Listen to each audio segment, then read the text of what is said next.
1 Samuel 3. Now the boy Samuel was ministering to the Lord under Eli. The word of the Lord was rare in those days. Visions were not widespread. At that time Eli, whose eyesight had begun to grow dim so that he could not see, was lying down in his room. The lamp of God had not yet gone out, and Samuel was lying down in the temple of the Lord, where the ark of God was. Then the Lord called, Samuel, Samuel. And he said, Here I am.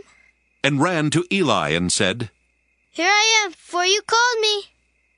But he said, I did not call. Lie down again. So he went and lay down. The Lord called again, Samuel. Samuel got up and went to Eli and said, Here I am, for you called me. But he said, I did not call, my son. Lie down again. Now Samuel did not yet know the Lord, and the word of the Lord had not yet been revealed to him. The Lord called Samuel again a third time, and he got up and went to Eli and said, Here I am, for you called me. Then Eli perceived that the Lord was calling the boy. Therefore Eli said to Samuel, Go, lie down. And if he calls you, you shall say, Speak, Lord, for your servant is listening. So Samuel went and lay down in his place. Now the Lord came and stood there, calling as before, Samuel, Samuel. And Samuel said, Speak, for your servant is listening.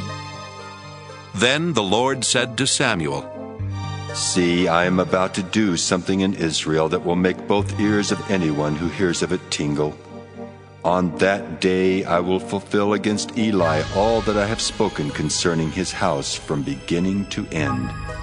For I have told him that I am about to punish his house forever for the iniquity that he knew, because his sons were blaspheming God, and he did not restrain them. Therefore I swear to the house of Eli, that the iniquity of Eli's house shall not be expiated by sacrifice or offering forever.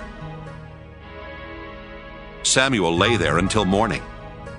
Then he opened the doors of the house of the Lord. Samuel was afraid to tell the vision to Eli, but Eli called Samuel and said, Samuel, my son. He said, Here I am. Eli said, What was it that he told you? Do not hide it from me. May God do so to you, and more also if you hide anything from me of all that he told you. So Samuel told him everything and hid nothing from him. Then he said, It is the Lord. Let him do what seems good to him. As Samuel grew up, the Lord was with him and let none of his words fall to the ground. And all Israel from Dan to Beersheba knew that Samuel was a trustworthy prophet of the Lord. The Lord continued to appear at Shiloh, for the Lord revealed himself to Samuel at Shiloh by the word of the Lord.